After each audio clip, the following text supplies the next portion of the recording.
Pozdravujem ťa, žena. Dnešná téma, ktorá sa mi vyskladáva už mnoho mesiacov, sa volá materstvo versus všetko ostatné. Som matka 5 detí a mám ich so 4 mužmi. 16 krát som sa sťahovala, tu som našla miesto, kde chcem zapustiť korene, dedinu, kde sa mi páči tvoriť vzťahy, kde mám chuť tvoriť rukami, myslou a moja duša sa tu môže otvoriť a rásť. Není tu nič ľahké. Je tu veľa podnetov, ktoré mi hovoria, toto ešte robíš zle, toto ešte potrebuješ inak. Takto ťa vidia ostatní. Máme tu školu, nebudem vysvetľovať všetko. Moje deti boli dlho na domácom vzdelávaní a hľadala som pre nich dokonalé miesto. Chcela som byť skvelou matkou, ktorá im dá všetko, čo si myslím, že im patrí. A väčšinu toho času som pozorovala, že vlastne sa to musím najprv naučiť, čo to znamená, keď niekomu niečo patrí a keď je niečo jeho cesta. Dnes žijem ako matka stále ešte chaotický život, ale už v tom nemám napätie. Denne vidím, čo všetko ešte potrebujem urobiť inak. Denne vidím, čo všetko sa žiada byť uchopené. A napriek tomu už z toho nemám napätie. Už neriešim, ako to vníma svet. Už si to nevyčítam a hlavne sa nebojím to robiť po svojom. Túžiš mať čas, aby si mohla vyzdobiť svoj domov a cítiť sa v ňom útulne a aby bol krásny aj na pohľad? Túžiš mať systém v pracovných úlohách, pozorovať a vedieť, kedy ako konať, aby si stíhala všetko a mala z toho radosť? Túžiš po opore, keď v kútoch vidíš zanedbané veci? Potrebuješ pomoc v záhrade, so stromami, kríkmi, upratovať po deťoch, keď je všade bordel, umyť riady, keď sa ti kopia v kúte. Teplo domova je základný pocit bezpečia, opory a spočinutia. Je to hniezdo, kde ti patrí sa cítiť dobre. Ak sa to teraz nedeje, tak s tým môžeš niečo urobiť a neostaň v tom sama. Pozoruj viac svoju rodinu, keď ťa nevidia.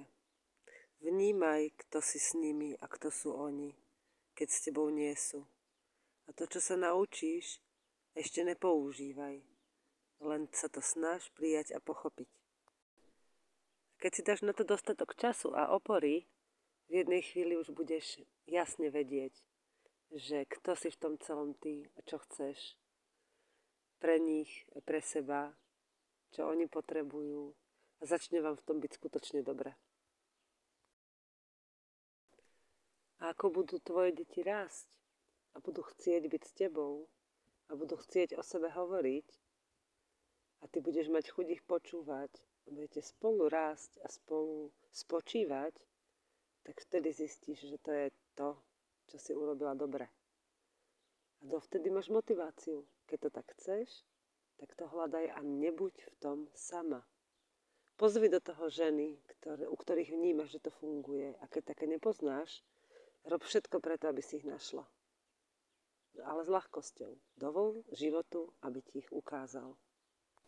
Deti milujú vidieť živých dospelých. Deti milujú vidieť život v nich, nielen smerom k ním, ale aj keď ich môžu pozorovať. Deti veľmi potrebujú externe výjsť zo svojho komfortu, byť vystavené aj namáhavým a ťažkým situáciám, v ktorých cítia, že je tam niekto pre nich naplno. Nie ako sluha, ale ako tvorivý a hravý dospelý, ktorý chce žiť aj naplno pre seba. Nie len byť rodičom na plný úväzok. Často si musím pri svojich deťoch spomenúť na to, aké to bolo v detstve pre mňa. Aké je to byť dieťaťom. Spomínam si na svojich kamarátov, aké iné boli naše detstvá, ako sme ich vnímali rozdielne podľa toho, z akých pomerov sme vychádzali, v akom prostredí sme žili a aká genetika v nás bola, aké nastavenia. A dnes sa porovnávame. Dnes vnímam kamarátky a ich vývoj v materstve. Pozorujem ich deti. Pozorujem deti, ktoré nám chodia na tábory. A hoci som nezabudla, aké je to súdiť a hodnotiť, dnes už len pozorujem. A pozorujem preto, aby som sa o nich naučila čo najviac. Aby som sa dozvedela o tom, aký neuveriteľne pestrý je život v jeho jedinečnosti. A prečo to je nutné vôbec ako o tom hovoriť? Pretože matka má strach, že niečo pokazí. Matka má často v dnešnej dobe strach, že niečo nestihne, že niečo zanedbá. Ale namiesto toho, aby pozorovala a učila sa, čo má spraviť, namiesto toho tlačí a aktívne koná skôr, než zistí a precíti a pochopí, čo môže a nemusí urobiť. Všetko naše konanie môže aj nemusí byť ochutené strachom. V roli matky to nie je inak. Jedna z mojich dcér už býva sama, na druhom mieste. Keďže je prvá zo všetkých mojich detí a s ňou som zažívala život, aj keď som ešte vôbec netušila, čo to znamená byť vedomou matkou a vedome viesť nejakú osobu, byť za ňu zodpovedná. Pozorujem, ako sa to môžem naučiť aj dnes. Nejde o to, či mi niekto odpustí, či tam vnútri budú nejaké výčitky, že som to mohla urobiť aj lepšie. Ide o to, ako k tomu pristupujem dnes. Vidím ju, hovorím jej o sebe veľkú pravdu. Čistú, jednoduchú pravdu. Keď zažíva niečo, čo kvôli mne nemôže zažiť v dokonalej podobe a cíti to, povie mi, hnevám sa teraz na teba. Ja jej poviem, áno, máš na to právo. A som tu s tebou a môžeme to spolu hľadať. Už sa nebojím toho, že musím na ňu tlačiť, aby niečo dobehla alebo opravila, čo ja som pokazila. Už sa nesnažím to dobiehať a opravovať za ňu alebo s ňou. Tam všade je tlak. Čo môžem pre ňu urobiť, je počúvať, vnímať, pýtať sa, hovoriť a počkať si na to, kedy to naozaj cítim, že to už môžem vykonať s ňou alebo pre ňu, tak, aby to bolo čisté. Moja mama a môj otec vôbec netušili, čo je to byť rodičmi. A život, ktorý som v detstve vďaka alebo kvôli nim prežila, je tak asi na také 3 knihy. A každá v inej téme zanedbaného detstva, zanedbanej sexuality a zanedbanej hmotnej hojnosti. Absolútne. Ale napriek tomu, keď si spomeniem na svoje detstvo, môžem sa pozrieť na všetko dobré, čo som vtedy zažila a na všetko, čo mi priniesli aj tie zlé chvíle. Môžem sa rozhodovať za seba, ako dospelá osoba. A kým som mala v sebe krivdy ako matka za svoje deti, tak to boli krivdy, ktoré som vlastne ešte nemala uzdravené so svojimi rodičmi a starými rodičmi a učiteľmi. Skrátka všetkými piliermi, ktoré na mňa vplývali v tom rannom veku, kedy ešte je duša pasívne formulovateľná. Ako náhle sme už v roli zodpovedných za seba, čo sa niekedy stáva aj v 50-ke, také ženy a mužov mám tiež vo svojom okolí, ktorí až vo veľmi zrelom veku začali za seba preberať skutočnú zodpovednosť a prestali hľadať vinníkov, alebo prestali hľadať obete, na ktoré by sa prikvačili, tak v tej chvíli už som aktívne zodpovedná. A aktívne sa môžem tvoriť hlavne ja. To je jedno, v akej podobe, akými metódami to môžem urobiť, ale to tvarovanie je vlastne len oprosťovanie a očisťovanie. Nedávno mi kamarátka poslala také short videjko z dobrého Willa Huntinga, z toho filmu starého, kde sa rozbíja jeden program o tom, že niekto je chybujúci alebo je nejakým spôsobom vinníkom niečoho. Z toho videa som si odniesla veľmi silnú emóciu, kedy je dôležité dovoliť si prijať oporu.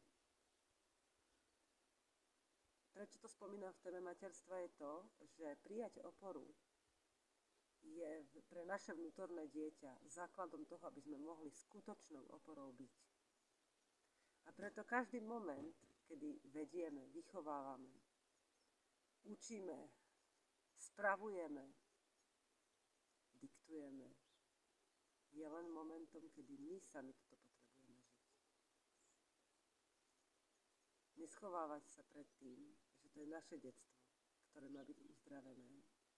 Naša chuť tvoriť. Ja som minulý rok na letnom tábore zažila ženu, ktorá v 62 rokoch si našla vzťah k umývaniu riadu, o ktorých ho obrala matka.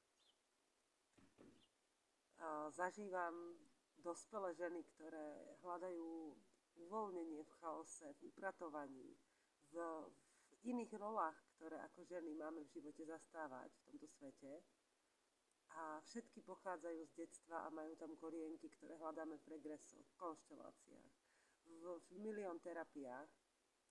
A práve tieto na seba naväzujú s tým, keď už konáme, vrátiť sa do momentu, kedy môžeme my za seba prebrať zodpovednosť a postupne ich uzdravovať. Mnohé z vás, ktoré pozerajú toto video, to vedia. A mnohé sa k tomu dostanú čoskoro, pretože chcú. Pretože my chceme žiť šťastný, zdravý, ľahký život. Nežný, jemný a dynamický, vášnivý. A všetko to, čo teraz žiješ, je dôležité pre ten život, pre tú cestu. Neschovávaj sa pred ničím, čo ti materstvo prináša. Aj na to, na čo sa hneváš, sa potrebuješ pozrieť. Jediné, čo v tom potrebuješ na začiatok pre seba urobiť, je nebyť v tom sama. To tu nikdy nebolo. Až v posledných desiatkách rokov sme osameli. Nemusí to tak byť. Pomáhaj si. Blízkosťou iných matiek. Ja ťa pozývam na živé hniezda nad našou dedinou v Bzince pod Javorinou, ktorá je tu kúsok od nás, kde máme krásne ubytovacie zariadenie, také jemnučké, jednoduché, skôr také pionierské než moderné, kde budeme 5 dní pracovať v téme materstva. Volám to Živé hniezda a bude nás tam 14 matiek a detí v rôznom veku, energii, pohlaví, v rôznych témach. A budeme sa vnímať, vzájomne podporovať, pracovať v pozorovaní a v energii radosti z toho, čo nám život prináša ako materiál, aj keď je pre nás niekedy ťažké to vidieť. Život je tak ťažký, ako ťažký je bremeno, ktoré máme na pleciach. A čím radostnejšie sa naučíme pristupovať k tým životným témam, čím viac sa vrátime do svojho stredu a prirodzenosti, tým viac budú naše témy prinášať osoch našej duši, vyživovať naše bytie a rozširovať radosť do priestoru. Znie to slniečkarsky, ja viem. A keby som túto poslednú dlhú vetu počúvala pred 2 rokmi, tak poviem, to nefunguje. Ja to ešte neviem tak. Hej. A predsa to ide. Predsa sa k tomu dá dostať. Cez bolesti, strasti, strádanie. Ale aj inak. Cez sesterstvo.